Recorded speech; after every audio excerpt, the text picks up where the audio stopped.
Bonjour à toutes, bonjour à tous. Donc nous allons aborder une nouvelle phase dans la pénétration de la connaissance d'Ho'oponopono. Et auparavant, j'aimerais faire le point sur la finalité, la réalité d'Ho'oponopono. Parce que souvent, c'est présenté comme la solution rapide, un peu magique pour se débarrasser d'un problème. Et quand on écoute justement ce que le docteur Len évoque par rapport à Ho'oponopono, et surtout la pratique donc, des chamans, c'est-à-dire les kaunas d'Hawaï, c'est d'arriver à l'état zéro, c'est-à-dire en connexion permanente avec le divin. Et c'est la raison pour laquelle ils sont toujours en train de nettoyer. Et la difficulté, c'est première, c'est qu'on doit nettoyer en soi, dans notre monde, jamais à l'extérieur. Et en même temps, quand on regarde ces êtres, qui sont très lumineux, ils le font pour l'humanité. Et sans se projeter à l'extérieur, à l'intérieur. Donc, la finalité du travail d'Ho'oponopono, c'est d'instaurer en nous un état zéro qui nous donne une liberté totale en libérant le divin en nous. C'est pour ça que nous nettoyons encore et encore les données, les mémoires, afin qu'elles soient transcendées, transmutées par la lumière, par l'énergie d'amour provenant des plus hautes sphères. Donc même là, c'est pas nous qui nettoyons. En gros, on dit d'accord. On s'ouvre au divin. Alors là, il y a le processus de Ho'oponopono, qu'on va encore voir et revoir parce que là, il faut l'assimiler. Mais voilà, je trouvais très important de le repositionner, de le resituer. Alors évidemment, quand on commence, il faut bien commencer quelque part. C'est toujours par nous-mêmes. C'est ce que nous dit Ho'oponopono, qu'on doit changer. Morna Simeona dit « La paix commence par soi-même ». C'est intéressant parce que ça crée un espace de vie. Et à un moment donné, on efface la notion d'intérieur et d'extérieur. Et tout devient un. Et surtout, ça devient un espace sacré. Notre monde intérieur, notre intériorité, notre monde extérieur devient un monde sacré. Et c'est pour ça qu'il est nécessaire de le purifier. Vous connaissez un peu ma marotte, c'est être toujours en présence, dans la présence, dans le cœur. Et c'est cette présence qui va activer tous les niveaux, qu'ils soient subconscients, conscients, supraconscients. Donc la deuxième chose qu'il faut vraiment encore affirmer encore et encore, et se le dire à soi-même, se surprendre quand on n'y arrive pas, c'est que le nettoyage se fait en moi. Ça veut dire que même quand on fait quelque chose qui est en correspondance avec le monde qu'on dit extérieur, donc vous avez vu, il n'y a plus d'extérieur, puisque c'est mon monde, mon univers, c'est toujours en soi que ça se fait, à partir de soi.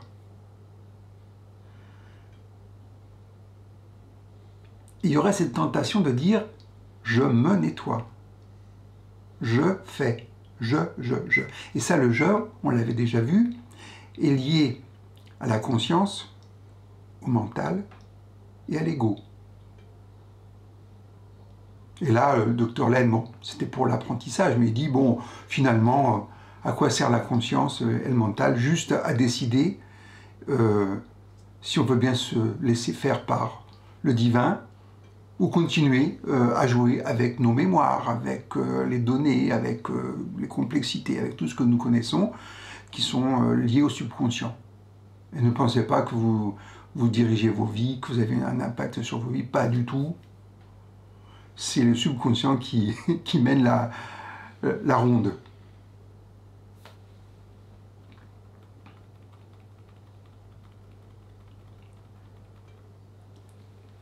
Donc là, c'est intéressant aussi de comprendre la chose, c'est-à-dire qu'à partir du moment où le conscient, qui représente dans la psychologie hawaïenne la mère, qui se soucie de son enfant, c'est-à-dire le subconscient, le pauvre, il est sans défense, il faut le protéger, il faut que je l'aide, il faut que... ce qui est naturel. Eh bien, quand nous faisons ça, nous continuons à jouer avec le subconscient, les mémoires, et ça va à l'infini. Je vous rappelle que pour une pensée consciente, il y en a 15 millions de subconscientes, qui sont toujours 24 heures sur 24 en activité. Alors qu'il y a un moment privilégié où le conscient, donc le mental, n'est pas à l'œuvre, c'est pendant le sommeil. Et on l'avait déjà vu, ça permet aussi à l'âme de retourner dans les sphères supérieures, vers le divin. Mais le subconscient continue à travailler. C'est pour ça que des fois, on a des rêves, on a des tas de choses qui remontent, on ne sait pas d'où, qui viennent en surface. Et ben, ça continue, le subconscient continue à œuvrer. Et c'est pour ça aussi que les kaunas nettoient 24 heures sur 24. Et on se dit, mais comment c'est possible? Ben, comme toutes nos techniques, les techniques, on les met en place. Et là, c'est très intéressant, je reviendrai un petit peu plus tard. C'est-à-dire que l'apprentissage, comme tous les apprentissages, ça se fait au niveau du subconscient pour que ça devienne automatique. Donc, en gros, certains disent que les 4 fameuses phrases que nous utilisons, je suis désolé, pardon, merci, je t'aime, c'est un mantra qui se dit à un moment donné tout seul. Alors, en situation, et je suppose pour eux, tout le temps. C'est pour ça qu'à un moment donné, ce fameux mantra, je dirais, devient plus subtil, dans le sens que je suis désolé, pardon, merci, je t'aime, c'est souvent pour quelque chose de spécifique. Et après, on avait vu, avec les phrases d'Aloha, c'est je t'aime, je te bénis, merci, qui correspond à la gratitude. Et à la fin, comme le docteur Len dit, amour, ça suffit. Mais attention, quand on dit amour, c'est pas amour avec la tête, c'est réellement amour. Amour, qu'est-ce que ça veut dire? Qu'à partir de là, je me suis connecté à la source divine, d'où émane la force, l'énergie d'amour, qui va œuvrer pour le nettoyage, mais qui œuvre depuis le début des temps pour maintenir en vie tout ce qui existe. Donc c'est encore cette idée que l'amour est la source de toute vie. Donc il y a une autre chose qui me semble très importante, c'est de bien comprendre que quand on est dans cette attitude-là, ce qu'on pourrait reprocher aux personnes qui pratiquent Ho'oponopono d'être égocentriques, puisque c'est toujours en soi. Sauf que le en soi, il est vastissime. Et si on tombe dans l'égocentrisme, c'est qu'on a loupé la chose et qu'il faut nettoyer. On y tombe souvent dans cet égocentrisme, donc il ne faut pas s'inquiéter, mais c'est encore une indication qu'il faut faire plus de nettoyage. Et ce qui est intéressant, c'est de toujours avoir en tête cet état zéro. Babuji parlait de centre. Mais quand on est dans l'état zéro, à ce moment-là, c'est un état qui permet d'être, de se déployer à l'infini, et à partir de là, on a des ressources énormes, ce qui n'est pas le cas pour l'égocentrisme. L'égocentrisme, ça visse et ça ferme en général. Donc, quand nous sommes dans l'état zéro, nous sommes en contact directement avec l'entière création en nous. Et ça, c'est l'idée de l'hologramme. Ça veut dire qu'une petite partie de la cellule contient toute la création. Donc nous contenons toute la création. La science va dans cette direction. Après, une loi qui est très très très importante, c'est que nous attirons à nous ce que nous sommes. Et là, on rejoint encore une notion quantique, c'est-à-dire que dans l'univers, il y a déjà tous les potentiels. Tout existe déjà. Et nous, de manière vibratoire, nous allons attirer ce qui nous correspond.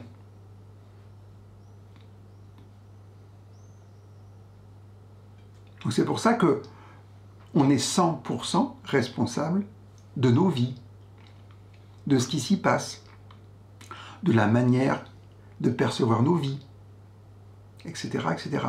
Ça, c'est encore un concept qui est difficile. Alors, le concept, c'est bien, mais l'application est difficile, parce que quand quelqu'un vient nous chercher, c'est lui, c'est elle.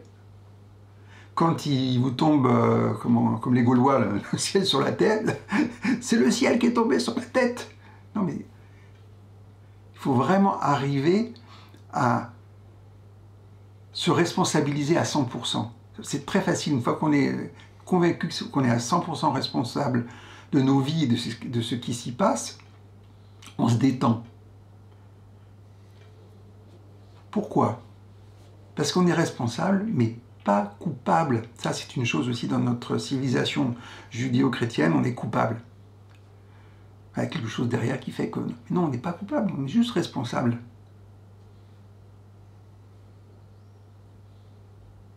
Et donc, là encore, la finalité de cet état zéro, c'est d'être en contact avec le potentiel des potentiels, c'est-à-dire le potentiel originel, l'essence de l'essence, le centre dont parlait Baboudji, et qu'on appelle aussi Dieu. On a vu avec le taoïsme, voilà, il ne parle pas de Dieu, mais c'est Dieu dans l'absolu. Parce que nous, on a tendance, là encore, à vouloir projeter ce que nous sommes, ce que nous percevons de Dieu, à l'extérieur, c'est encore externe. Ce qui paraît dans un premier temps un peu contraignant, en réalité est une source de liberté totale, intérieure. Et c'est ce qu'on retrouve là, par exemple, dans le yoga, dans les Védantas, la libération. C'est un état de libération. C'est la même chose que quand le mystique a fait son union avec Dieu. Il est complètement effacé dans la dimension divine. Il fait un avec le Seigneur, et il est vastissime, puisque le Seigneur est vastissime. Et qu'il est omniprésent, omniscient, omnipotent. Vous voyez, donc, à chaque fois qu'on a tendance à réduire, c'est le conscient qui fait ça. Nettoyage. Nettoyage. Alors c'est pour ça que je joins la pratique de Ho'oponopono à celle de la méditation du cœur. Parce que c'est ce qu'il y a de plus facile. Vous vous souvenez des niveaux. C'est-à-dire qu'on a le niveau le plus superficiel qui est la poitrine. En médecine chinoise, le maître du cœur, qui contient justement toutes les mémoires, les données, donc c'est le subconscient. C'est la zone de l'apprentissage aussi, et de la réception aussi des émotions, des complexités, des impressions.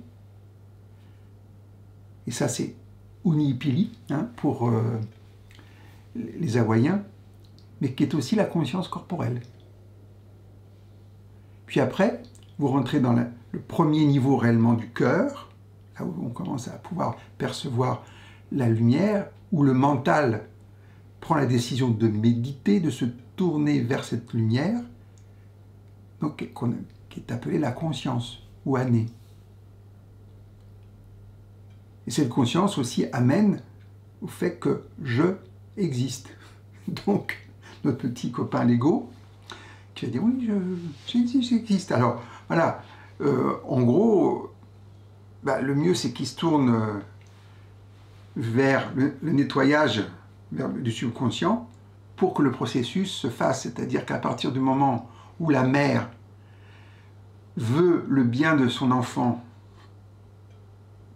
ou Nipili, elle s'en remet au supraconscient, qui est considéré comme le père, qui est en contact avec le divin. Et c'est le divin qui œuvre. C'est-à-dire qu'en gros, vous savez, on a le libre arbitre, hein, c'est la chose dont je vous parle à chaque fois, le libre arbitre. Dieu, il nous a créés libres. Donc si on ne veut pas qu'il intervienne, il n'intervient pas. Mais si on lui dit, ouais, je m'ouvre, vas-y, c'est là où on dit, je t'aime, quelle la gratitude, à ce moment-là, ça descend, et quand ça descend, ça nettoie le subconscient, la mémoire qui est en cause dans le moment, la complexité, le samskara, ce que vous voulez, ça le nettoie. Quand ça nettoie, qu'est-ce que ça crée? Un vide. Et de ce vide, qu'est-ce qu'il fait? On ne laisse jamais du vide ici. Il y a toujours pour les Chinois un souffle qui passe, et là, c'est l'amour qui remplit. Qu'est-ce qui se passe à ce moment-là? La mémoire, elle est transmutée, transcendée. Parce que à la base, bon, elle a son utilité. Tout a son utilité dans la création. Mais en Dieu, dans le divin. Et puis, dans la remontée comme ça fait du bien au supraconscient. Ça lui permet quoi?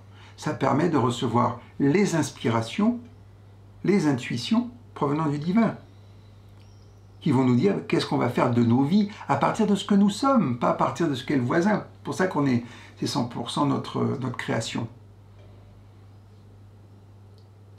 Donc on va savoir quoi faire de nos vies. C'est ce que je vous disais, dans le deuxième niveau du cœur, il y a cette connexion avec la supraconscience, avec le cosmique, qui permet d'avoir des informations, des inspirations. Et c'est la zone aussi du maître intérieur, du Seigneur. Et cette fameuse guidance, d'inspiration, elle ne peut être qu'en accord avec notre destinée, c'est-à-dire celle que nous avons choisie avant de venir sur Terre. Donc en fait, on va être totalement nous-mêmes, on va totalement être en accord avec nous-mêmes. C'est pour ça que chacun de nous a un rôle à jouer dans cette Terre, sur cette Terre, dans cet univers qu'on partage. On dit qu'il y a 7 milliards d'individus, 7 milliards d'univers, mais dans un espace-temps commun, quand même. Donc, vous savez, c'est pas on ne sera pas uniforme, on va être pleinement nous-mêmes dans l'essence, dans la connexion, dans la verticale, dans la projection horizontale, tout quoi. Donc, ça va vers la perfection, l'excellence en tant qu'être humain. Pourquoi? Parce qu'on a laissé le divin aux commandes. Et là, ce qui est important de comprendre, c'est que comment ça marche?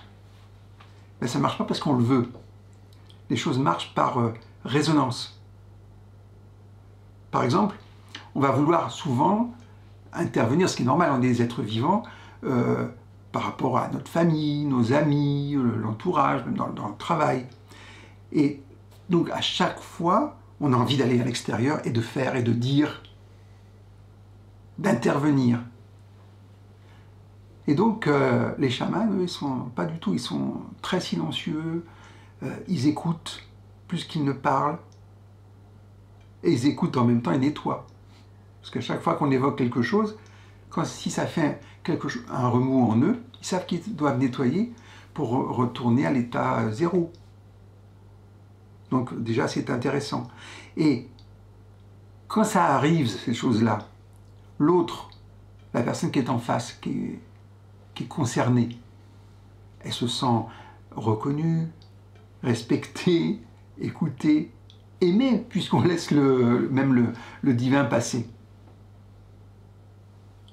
Donc ça donne un état quand même d'équilibre, de bonheur, de tranquillité.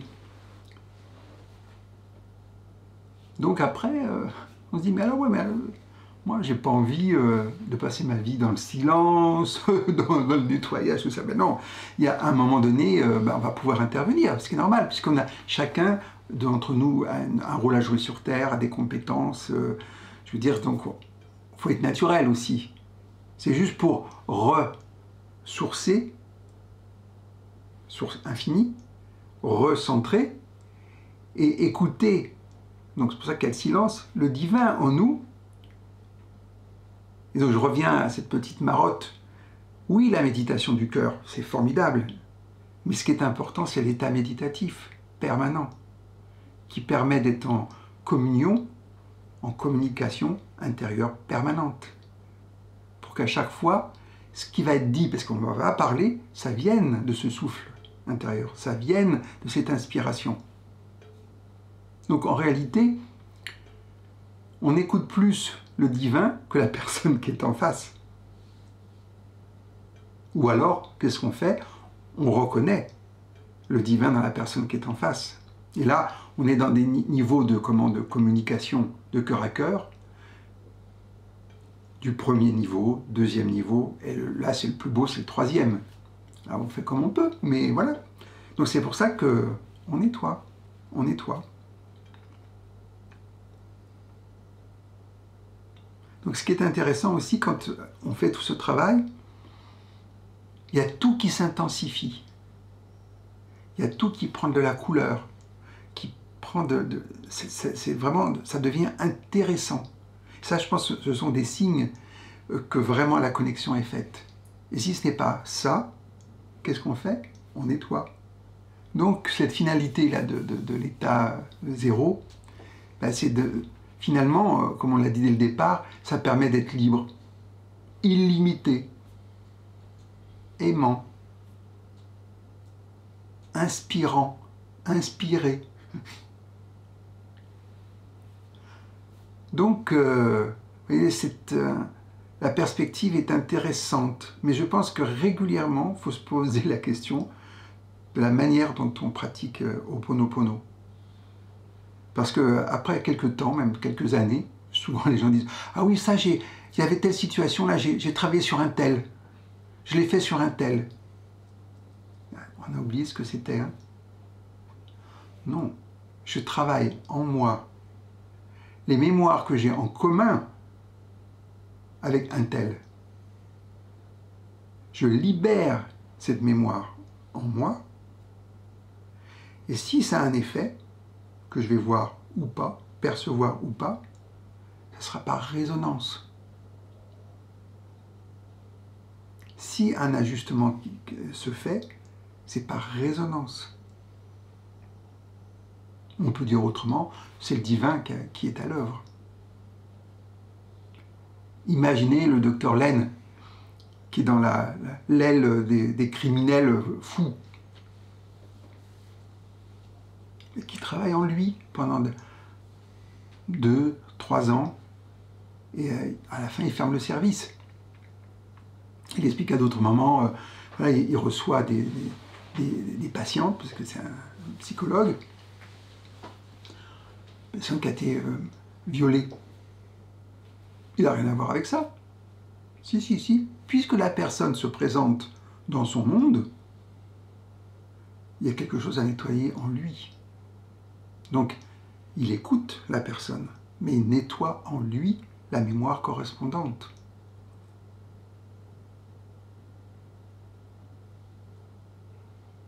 Alors, des fois, il exagère, il dit « ouais, on ne s'occupe pas du tout des autres. On n'en a rien à faire des autres. » Non, mais c'est pas ça. Parce que la réalité, c'est qu'en faisant comme cela, il permet la libération de la personne en face de lui. C'est pour ça que souvent, quand on lui propose quelque chose,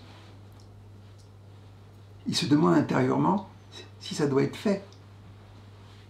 Il demande la permission. C'est pour ça qu'à chaque fois qu'on veut intervenir, même en soi, il faut demander la permission. Un côté humble un peu à l'histoire. Et si on a envie d'intervenir, on nettoie. Si on a envie d'influencer, on nettoie. Parce que la plus belle des influences, c'est celle du divin, qui permet la totale liberté de l'autre.